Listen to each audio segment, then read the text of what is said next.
अमावस्या का जंगल, वो जो पीछा नहीं छोड़ता। एक छोटी सी गांव बरगदपुर में एक गरीब किसान रामू रहता था।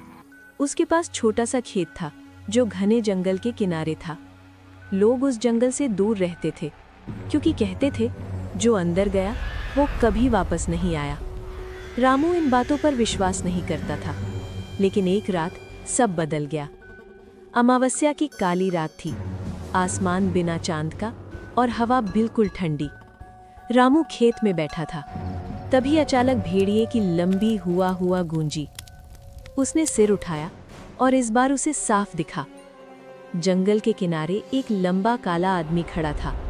वो इस बार गायब नहीं हुआ, बस खड़ा रहा और धीरे धीरे अपना सिर टेढ़ा करके रामू को घूरता रहा। रामू का गला सूख गया। कौन है तू? उसने डरते हुए पूछा।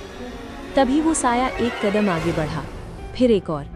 अब उसकी शक्ल साफ दिख रही थी, लंबे उलझे बाल, काले कपड़े और चमकती लाल आंखें।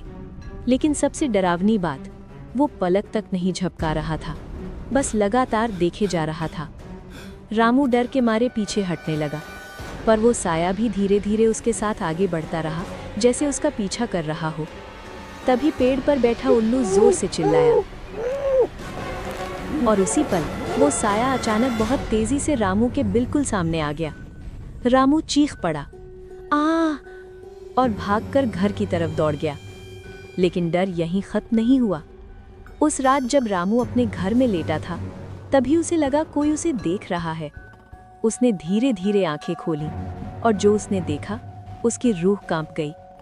खिड़की के बाहर वही भूत खड़ा था, इस बार और भी साफ और भी डरावना। उसका चेहरा काला पड़ चुका था, आंखें जल रही थी और वो बिना हिले रामू को घूर रहा था। पूरा 1 मिनट, 2 मिनट वो वहीं खड़ा रहा, ना हिला ना गायब हुआ, बस देखता रहा। रामू हिल भी नहीं पा रहा था।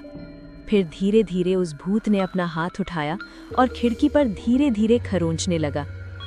ग्रर्र। रामू का दिल जैसे रुक गया। अचानक वो भूत मुस्कुराया और इस बार उसके दांत दिखे, काले और नुकीले।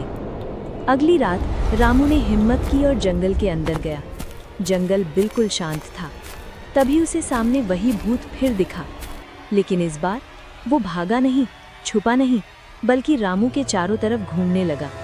धीरे धीरे, गोल गोल, हर चक्कर के साथ वो और पास आता गया।